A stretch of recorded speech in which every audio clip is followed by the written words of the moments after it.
Halo para pemirsa setia Kasus Subang, salam sejahtera untuk kalian semua.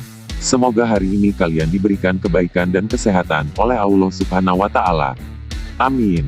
Namun, sebelum admin lanjut ke pokok pembahasan, admin hanya ingin sedikit menyampaikan, jika pemirsa senang dengan channel ini, maka bisalah kalian tekan tombol subscribe terlebih dahulu, serta nyalakan lonceng notifikasinya. Oke, kalau sudah, mari kita simak beritanya sama-sama. Berdasarkan penyelidikan terhadap kasus pembunuhan ibu dan anak di Subang, polisi meyakini ada 3 kejanggalan terkait pelaku orang dekat yang ditemui di lokasi TKP. Berikut ini 3 kejanggalan dari pelaku berdasarkan temuan polisi. 1. Amalia ditemukan dalam kondisi tidak pakai busana, tetapi tidak ada ruda paksa terhadap mayat tersebut saat ditemukan. Misteriusnya pelaku dalam kasus ini semakin menjadi, karena meski mayat Amalia ditemukan tanpa busana, justru polisi tidak menemukan adanya ruda paksa atau pemerkosaan. Ya, kondisinya pada saat di tempat kejadian perkara, itu memang tanpa busana, tetapi dalam keadaan tertutup, ucap Kabis Humas Polda Jabar, Kombes Pol R.D. Acaniago, saat dihubungi beberapa waktu lalu. Tapi sepertinya tidak ada tanda kekerasan seksual, saya mendengar untuk kejahatan seksualnya tidak ada di situ, ucap R.D. tambahnya. Kapolres Subang AKBP Sumarni juga mengatakan, dari hasil otopsi sementara, tidak didapatkan adanya indikasi tindak pidana lain, seperti ruda paksa, yang ditujukan itu kepada ibu maupun anaknya. Kemudian kita juga melakukan pengecekan, apakah terjadi persetubuhan atau tidak, selaput darah masih utuh. Jadi tidak ada indikasi persetubuhan di sana, ucap AKBP Sumarni, beberapa waktu lalu. Dari hasil olah TKP, dan otopsi sementara, Tuti dan Amalia Mustika Ratu meninggal dini hari. Diduga korban ini meninggalnya pukul 4, sampai pukul 5 pagi. Kemudian yang ibunya, diperkirakan 5 jam sebelumnya. Jadi yang lebih dulu meninggal yaitu ibunya, ucap AKBP Sumarni.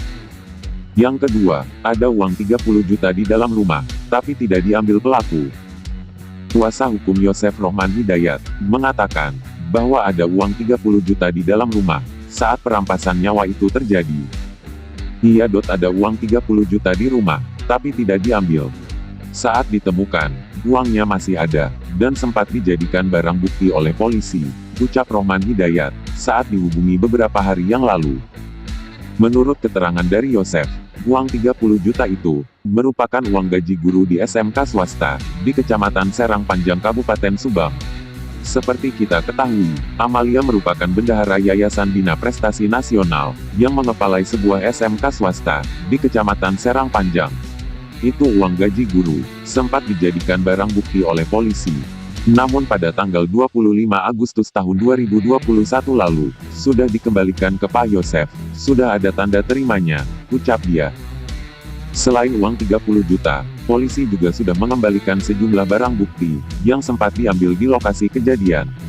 Sudah semua dikembalikan, termasuk ponsel Pak Yosef juga sudah dikembalikan, ucap Rohman Hidayat.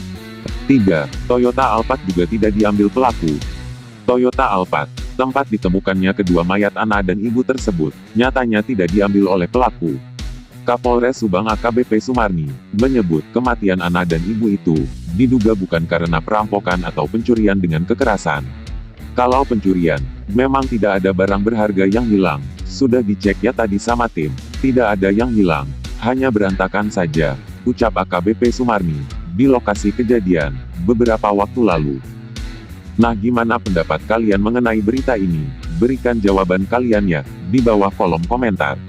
Sebelumnya, admin mengucapkan terima kasih karena sudah menonton video kami.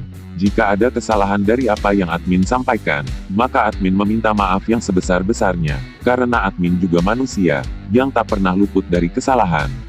Oke, kami tim kru redaksi yang bertugas, mengundurkan diri dulu. Sampai bertemu lagi di video kami selanjutnya. Amin amin ya robbal alamin.